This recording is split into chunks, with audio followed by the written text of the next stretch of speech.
March 8th was proclaimed as International Working Women's Day by the Second International Conference of Communist Women held in Moscow in June 1921. Working-class women live in a world of exploitation and inequality, expropriated labor, low wages, and precarious and socially devalued work.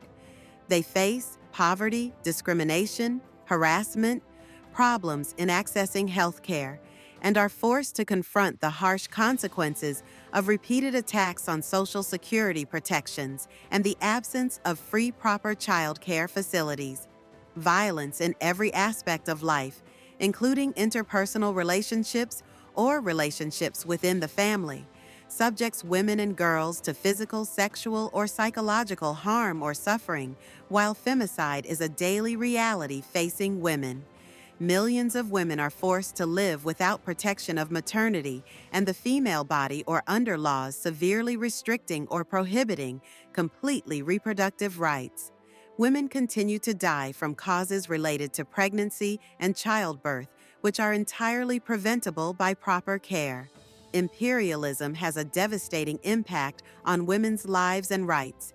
Globally, sanctions, interventions, and war, violence, displacement, migration, climate crisis and environmental destruction, poverty, economic exploitation, forced and unpaid labor, flexible labor relations, sexism, racism, lack of access to education, health care, and the means to sustain a proper life blight the lives of poor and working women.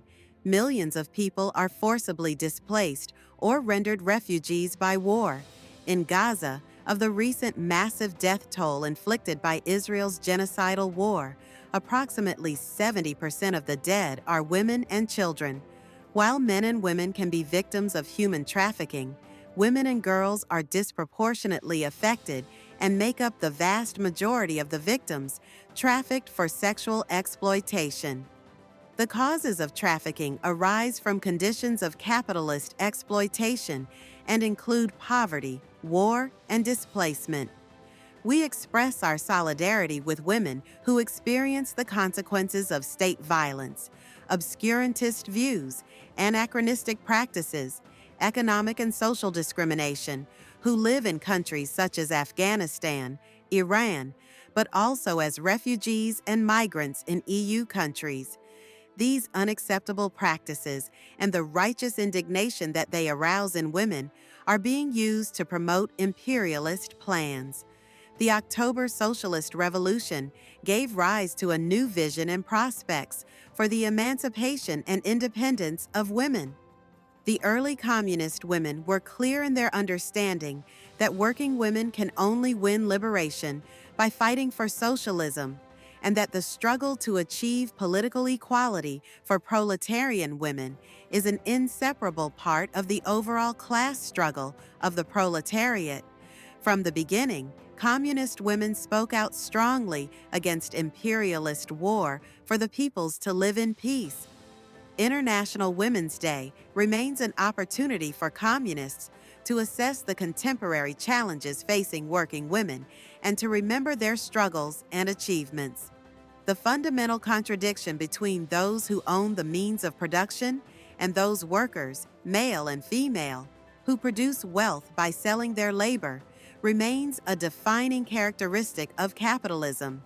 The oppression and exploitation of women cannot be abstracted from the material reality of class in a capitalist society.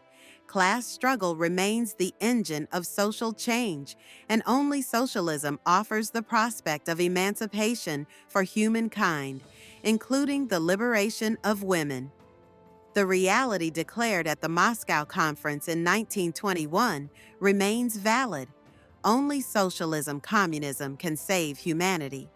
Only socialism, communism guarantees women and the working class emancipation from their age-long enslavement and oppression.